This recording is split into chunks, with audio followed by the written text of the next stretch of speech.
प्यारे बच्चों, मैं डॉक्टर विजेंद्र वल्लभ शर्मा आपके सामने एक बार फिर से कक्षा 8 की संस्कृत पुस्तक रुचिरा के पहले पाठ जिसको हमने क भाग में पढ़ा है उसके क्वेश्चन आंसर ख भाग में लेके उपस्थित हूँ। इसको हम ख भाग के रूप में रखते हैं। चलिए हम पढ़ते हैं। अभ्यास करते हैं। पाठे दत्ता नाम, पाठ में दिए हुए पद्यानाम, पद्यों का सस्वर वाचनम, स्वर के साथ वाचन कुरुता मैंने करो। इनको पढ़ो स्वर के साथ, थोड़ा ट्यून में पढ़िए। मैंने आपको क भाग में पढ़ा के दिखाया था।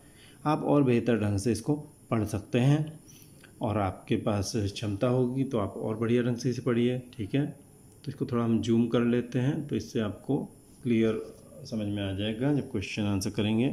क्वेश्चन नंबर 2 में देखिए, श्लोक आंसर से उस श्लोकों में रिक्त स्थान भरो। रिक्त स्थान को भरिए, जो खाली इस जगह भरनी है। समुद्रम आसाद्य भवन्त्यपेया आया था पाठ में, भवन्त्यपेया। पाठ में जो श्लोक आया था उसमें समुद्रम आसाद्य के बाद ये लिखा हुआ है भवन्त्यपेया। वो नदियाँ समुद्र को प्राप्त करके अपेय हो जाती, पीने लायक नहीं रहती। वचः मधुर सूक्त रसम सृजन्ति। ठीक है, तो इसमें लिखा हुआ है संतस्तथैव, संतस्तथैव, संतस्तथैव। संत लोग उसी प्रकार मधुर रस का, मधुर सूक्त रसी पैदा करते हैं। तद्भागदेयम पशूनाम, वो भाग्य है किसका? पशुओं का। परमम पशूनाम, परमम पशूनाम, जो अनपढ़ आदमी उनके बीच में रह रहा है। विद्याफलम कृपणस्य सौख्यम। ठीक है, विद्याफलम व्यसनिनः, विद्याफलम व्यसनिनः कृपणस्य सौख्यम। पौरुषम विहाय यो ही दैवम अवलंबते, यो ही दैवम अवलंबते, दैवम देव को अवलंबते आश्रय लेता है। चिंतनीया ही विपदाम आदावेव प्रतिक्रिया, आदावेव, आदावेव, आदावेव न आदि में ही, शुरू में ही प्रतिक्रिया। ठीक है, क्वेश्चन नंबर 3। ठीक है, देखिए ये है प्रश्न नाम उत्तराणी, प्रश्नों के उत्तर एक पद में लिखा था, एक पद में लिखिए। व्यसनी व्यक्ति, व्यसनी न किम नश्यति, व्यसनी व्यक्ति का क्या नष्ट हो जाता है? व्यसनी व्यक्ति जिसको बुरी आदत पड़ जाती है उसका विद्या फल नष्ट हो जाता है। ठीक है, ज्ञान रूपी फलम। एक शब्द में उत्तर देना है तो विद्या फलम लिखिए सिर्फ। कस्य यश नश्यति, किसका यश नष्ट होता है? जो लालची व्यक्ति होता है। लुब्धस्य यश नश्यति, लुब्धस्य। ठीक है, मधुमक्षिका किम जनयति, मधुमक्षिका क्या पैदा करती है? माधुर्यम, माधुर्यम। ठीक है, माधुर्यम, माधुर्य को जनयति मैंने पैदा कर दी। जो बीच बीच में हमें पेन हटाना पड़ता है, ये ट्रैफिक आता जाता रहता है थोड़ा सा, तो इसलिए हम इसको, आपको बीच में लगता होगा कहीं कैमरा हिल रहा है, तो ये इस वजह से हो जाता है। मधुर सूक्त रसम के सृजंती, मधुर सूक्त रस को कौन पैदा करते हैं? संत लोग जो होते हैं वो हमेशा मिठाई बोलते हैं। ठीक है, एक शब्द में उत्तर हो गया। अर्थिना केभ्य विमुखा न यान्ति, अर्थी लोग किससे विमुख होकर नहीं जाते हैं? मही रुहेभ्य, पेड़ों से वो विमुख नहीं होते हैं। मही रुहेभ्य, रुहेभ्य ए को इधर लेंगे। ठीक है, मही रू, र में ऊ की मात्रा और ह में ए की मात्रा है। ठीक है, ये ए की मात्रा ह में, और भ्य मही रुहेभ्य। ठीक है, तो ये हो गया इसका म ही रू, हे, हमें एक ही मात्रा, आधा भ, य और विसर्ग। चौथा देखिए, अधोलिखित तद्भव शब्दानाम, नीचे लिखे तद्भव शब्दों के कृत्य लिए पाठा चित्वा, पाठ से चुनकर संस्कृत पदानी लिखा था, संस्कृत पद लिखिए। कंजूस का जैसे यहाँ पे कृपण आया है, वैसे तो तत्सम शब्द, इसका तत्सम ये है क्योंकि ये शब्द पहले आया था ये बाद में, लेकिन यहाँ तद्भव, तद्भव तो ये है, इससे ये पैदा हुआ है, इससे ये पैदा नहीं हुआ। लेकिन यहाँ जो लिखा हुआ है हम उस हिसाब से चल लेते हैं। कड़वा को क्या कहते हैं? कटु। कड़वा का क्या होता है? कटु। कटु और कड़वा एक जैसा। पूछ का क्या है? पुच्छ। ठीक है, और लोभी का क्या है? लुब्ध। ठीक है, और मधुमक्षिका का क्या है? मक्षिका। ठीक है, वैसे इसे मधुमक्षिका कहते हैं। मधुमक्षिका को ही जो है मधुमक्खी कहा गया। तिनका का क्या है? तृणम। तिनका का क्या होता है? तृणम। अब अगला हम देखते हैं। ठीक है, अधोलिखितेषु वाक्येषु, नीचे लिखे वाक्यों में कर्तृपद, कर्तापद, च मैंने और क्रियापद लिखित्वा चुनकर लिखित में लिखो। तो संतः मधुर सूक्त रसम सृजंती, संत लोग मधुर सूक्त रस पैदा करते हैं। कौन पैदा करते हैं? संतः। यहाँ पे कर्ता ढूंढना है, क्रिया ढूंढनी है, ठीक है। तो कर्ता क्या है? ये। क्रिया क्या है? ये। अगला देखिए, निर्गुणम प्राप्य दोषा भवन्ति, निर्गुण को प्राप्त करके दोष हो जाते हैं। कर्ता कौन है? दोषा। कर्ता कौन है? दोष। और क्रिया क्या है? भवन्ति, ठीक है। मधुमक्ष गुणज्ञेषु गुणा भवन्ति, कर्ता कौन है? गुणः। और क्रिया क्या है? भवन्ति है, ठीक है। मधुमक्षिका माधुर्यम जनेत, कर्ता कौन है? मधुमक्षिका, ठीक है। और क्रिया क्या है? जनयेत, ठीक है। पिशुनस्य मैत्री यश नाशयति, कर्ता क्या है? मैत्री। और क्रिया क्या है? नाशयति, ठीक है। नद्या समुद्रम आसाद्य अपेया भवन्ति, नद्या, कर्ता क्या है? नद्या। और क्रिया क्या है? भवन्ति, ठीक है। रेखांकित पदानि, रेखांकित पदों को आधृत्य आधार बना करके प्रश्न निर्माण, रेखांकितानि पदानि, रेखांकित पदों को आधार बनाकर प्रश्न निर्माण करिए। क देखिए, इनके प्रश्न बनाने देखिए। गुणा गुणज्ञेषु गुणा भवन्ति, ये तो उत्तर है, लेकिन इसका प्रश्न क्या हो सकता था? तो गुणा हटाना है हमको। गुणों की जगह हम प्रश्नवाचक शब्द लगाएंगे। तो के गुणज्ञेषु गुणा भवन्ति, कौन सी चीज़ें हैं जो गुणज्ञों में गुणा भवन्ति गुण होती हैं? तो के गुणज्ञेषु गुणा भवन्ति, ये आंसर देना है, ठीक है। तो ये आंसर ही क्वेश्चन बनेगा। इसका आंसर में हमें क्वेश्चन बना के लिखना है। ऐसे नद्यः सुस्वादु तोया भवन्ति, नदियाँ सुस्वादु तोय होती हैं, स्वादिष्ट पानी वाली होती हैं। तो नद्या की जगह क्या लिखेंगे हम? का सुस्वादु तोया भवन्ति। लुब्धस्य यशः नश्यति, लोभी का यश नष्ट हो जाता है।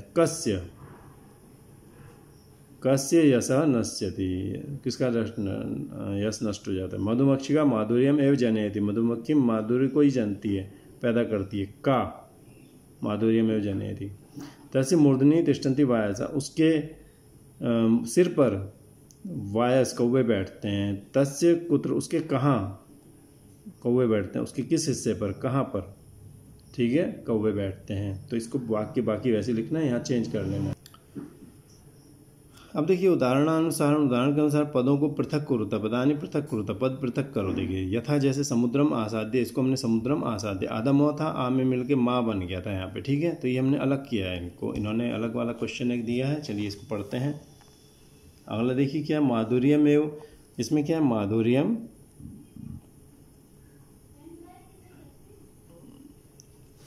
एव, ठीक है। आधा मौ ए में मिल गया तो मे बन गया, ठीक है।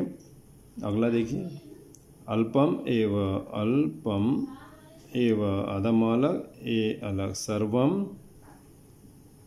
एव, ये बहुत जगह आता है ऐसा। जब हम आपको कहते हैं म इधर जाएगा, ए इधर जाएगा, वो ऐसे ही होता है। दैवम एव, ठीक है।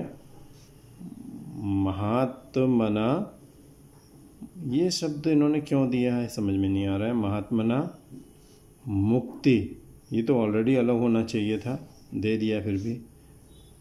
ये दोनों तो अलग ही हैं वैसे ही। ये तृतीया का एक वचन है और ये प्रथमा का एक वचन है, ये अलग है। विपदा,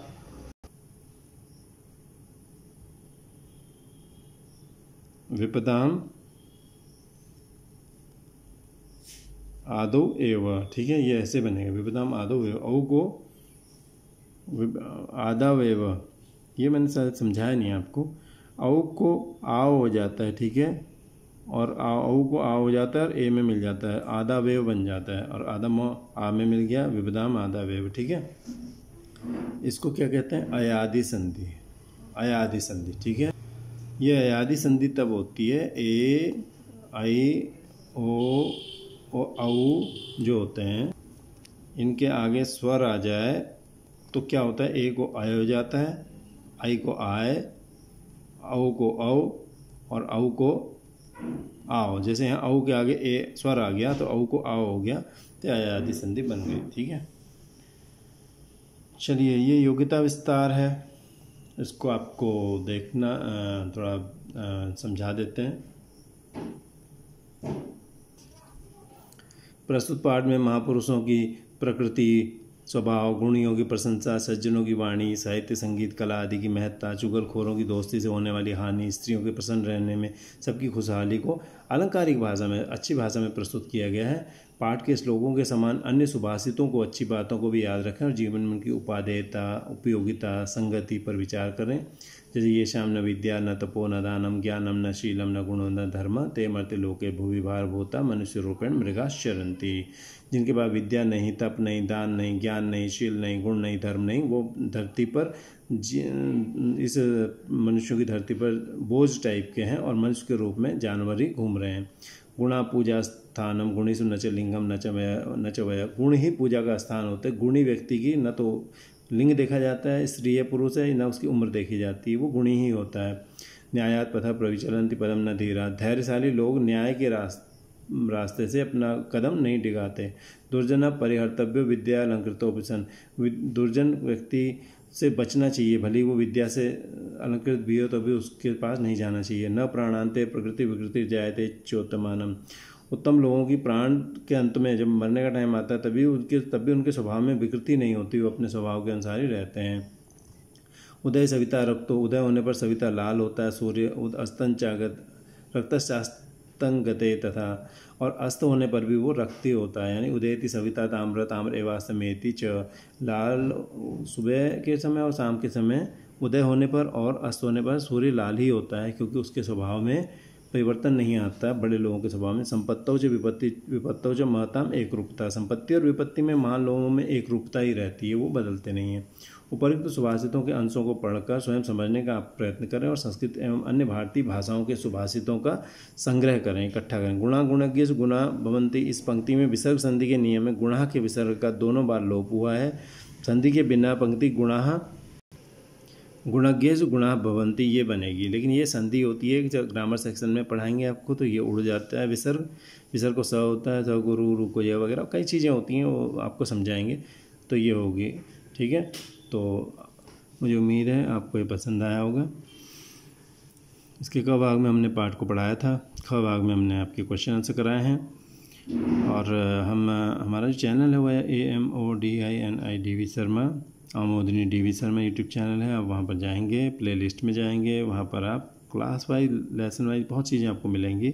6ठी 7वीं 8वीं की रुचिरा आमोदिनी, 9 10th की सेमुसी, 9 10th की हिंदी के साथ लगने वाली जो है संस्कृत विनोदिनी, और अन्य भी ग्रामर सेक्शन और भविष्य में अन्य वीडियो आपको अपलोडेड मिलेंगे।